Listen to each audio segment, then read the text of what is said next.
C'est un grand honneur et un privilège pour moi de m'adresser à nos amis des secteurs textiles sénégalais qui sont réunis ici aujourd'hui.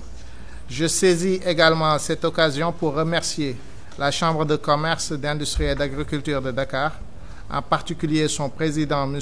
Abdoulaye Sow, d'avoir pris le temps, malgré son emploi du temps chargé, d'être parmi nous, ainsi que de nous offrir cette tribune pour nous aider à promouvoir Bharat-Tex 2024. Bharat-Tex 2024, c'est un méga événement du textile qui se tiendra à New Delhi du 26 au 29 février 2024. C'est en effet un privilège pour nous de travailler avec l'une des plus importantes chambres de commerce du Sénégal et l'ambassade se réjouit déjà d'une association fructueuse avec la Chambre pour promouvoir les échanges commerciaux entre l'Inde et le Sénégal. Je remercie également les représentants du secteur textile d'avoir pris le temps d'être parmi nous ce matin. Monsieur le Président, l'Inde et le Sénégal entretiennent des relations chaleureuses et amicales, partageant des valeurs communes de démocratie et de laïcité. Nous sommes tous deux d'importants pays en voie de développement et l'Inde note et reconnaît l'importance du Sénégal en Afrique de l'Ouest sous le leadership de son Excellence M. Macky Sall, président de la République du Sénégal. Depuis que nos pays ont établi des relations diplomatiques en 1961, je dois dire que ces relations se sont étendues à de nombreux domaines, y compris la coopération politique, économique, de défense et de développement. Nos deux pays travaillent en étroite collaboration au sein d'importants forats internationaux tels que le mouvement des non-alignés, les Nations Unies et bien d'autres, afin de promouvoir les intérêts légitimes des pays en développement en matière de développement. Notre partenariat avec le Sénégal ne fera que se renforcer avec l'admission de l'Union africaine au sein du groupe des 20 lors du sommet du G20 qui s'est tenu à New Delhi en septembre dernier sous la présidence indienne du G20. Nos relations ont été renforcées par des visites régulières de haut niveau des deux côtés. Le vice-président d'alors de l'Inde, M.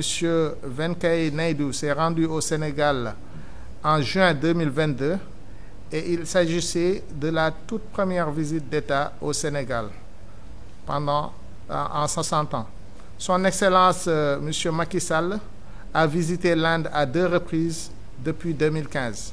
Il a participé au sommet Inde-Afrique en octobre 2015 et la deuxième visite, c'était en mai 2017 pour participer aux rencontres annuelles de la Banque africaine de développement.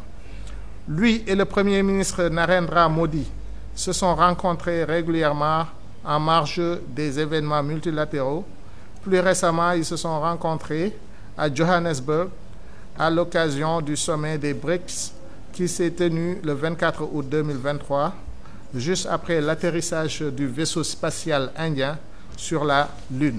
Mesdames et messieurs, Monsieur le Président, comme vous le savez, les échanges commerciaux entre nos pays constituent une composante extrêmement importante de nos relations bilatérales.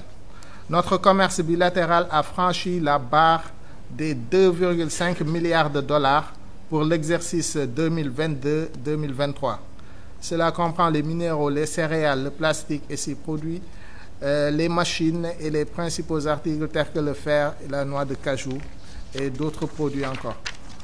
Le commerce des textiles occupe une place prépondérante dans nos relations commerciales. Le secteur textile indien est l'une des plus anciennes industries de l'Inde, remontant à plusieurs siècles. L'industrie est extrêmement variée, avec les secteurs des textiles filés et des textiles tissés à la main, d'une part, et le secteur des usines sophistiquées à forte intensité de capital, d'autre part. La force fondamentale de l'industrie textile indienne réside dans sa base de production solide d'une large gamme de fibres, fils, allant des fibres naturelles comme le coton, le jute, la soie et la laine, aux fibres synthétiques fabriquées comme le polyester, la viscose, le nylon et l'acrylique. Les métiers à tisser motorisés, décentralisés, le secteur de la bonnetterie et du tricotage constitue la composante la plus importante du secteur textile.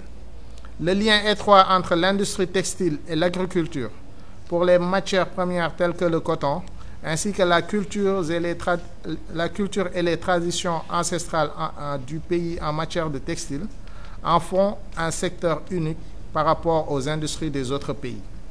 L'industrie textile indienne a la capacité de produire une grande variété de produits adaptés aux différents segments du marché, tant en Inde que dans le reste du monde. Monsieur le Président, Bharat-Tex sera un méga événement mondial organisé par un consortium de 11 conseils de promotion des exportations textiles, avec l'appui du ministère des Textiles de l'Inde. Il s'agira d'une plateforme industrielle internationale de premier plan qui proposera des expositions, des sessions de connaissances, des discussions thématiques, des réunions de gouvernement, des réseaux, des rencontres B2B, des lancements de produits et la signature de protocoles d'accord. Il y aura également des pavillons thématiques et interactifs ainsi que diverses autres activités. L'événement a été conçu pour attirer de nombreuses parties prenantes, notamment les décideurs politiques de haut niveau, des chefs d'entreprise internationaux, des exposants et des étrangers.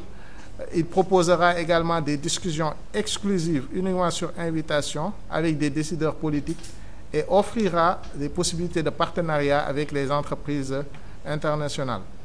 Il permettra aux entreprises et aux institutions d'explorer les possibilités d'approvisionnement et d'engagement dans des domaines de pointe tels que les chaînes d'approvisionnement durables, l'évolution des modèles mondiaux et des avancées en matière de fabrication. Bharat-Tex 2024 est organisé dans les locaux ultra-modernes de Bharat Mandapam et Yashobhoomi qui sont à New Delhi. Bharat-Tex 2024 offrira également beaucoup d'autres choses, notamment des segments dédiés à la chaîne de valeur, y compris les fibres, les fils, les tissus, l'habillement et la mode, les textiles de maison, le tissage à la main, les textiles techniques, l'artisanat, les tapis et la fabrication intelligente. Il comprendra aussi d'autres pavillons consacrés à la durabilité et au recyclage, et à la numérisation et à des zones d'essai interactives pour les tissus.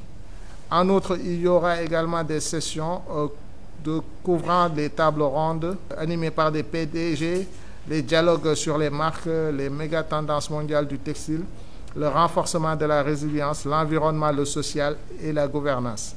Cet événement du secteur du textile comprendra des expositions réparties sur 200 000 m² présentant divers éléments de la chaîne de valeur, notamment l'habillement, l'ameublement, les revêtements de sol, les fibres, les fils, les tissus, les tapis, la soie, l'artisanat, les textiles techniques, ainsi que d'autres sessions englobant tous les domaines clés de l'industrie mondiale du textile.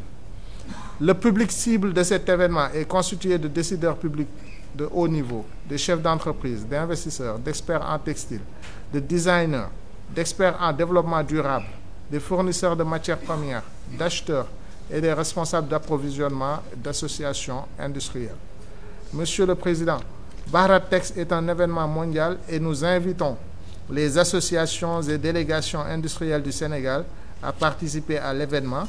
Bharat-Tex offre de multiples opportunités d'engagement, y compris l'engagement en tant qu'exposant, acheteur ou source d'approvisionnement, organismes commerciaux, professionnels d'entreprises, experts et conférenciers. Plus tard, M. Dinen, qui est ici présent, mon collègue, fera une présentation détaillée de Bharat-Tex et partagera plus d'informations pour vous permettre de participer à l'événement. J'espère qu'il y aura une participation enthousiaste des acheteurs sénégalais et des experts de l'industrie, des responsables du gouvernement concernés et d'autres parties prenantes. Outre l'opportunité de vous approvisionner en textile en Inde, Bharat-Tex 2024 peut vous aider à établir des partenariats avec des chefs, des capitaines d'industrie et des investisseurs pour développer la fabrication de textiles au Sénégal. Cela fait partie des priorités du gouvernement du Sénégal. En conclusion, permettez-moi de remercier une fois De plus, la Chambre de commerce, d'industrie et d'agriculture de Dakar, et plus particulièrement vous, Monsieur le Président, de nous avoir donné cette plateforme pour promouvoir Baratex afin de renforcer notre partenariat dans le secteur du textile.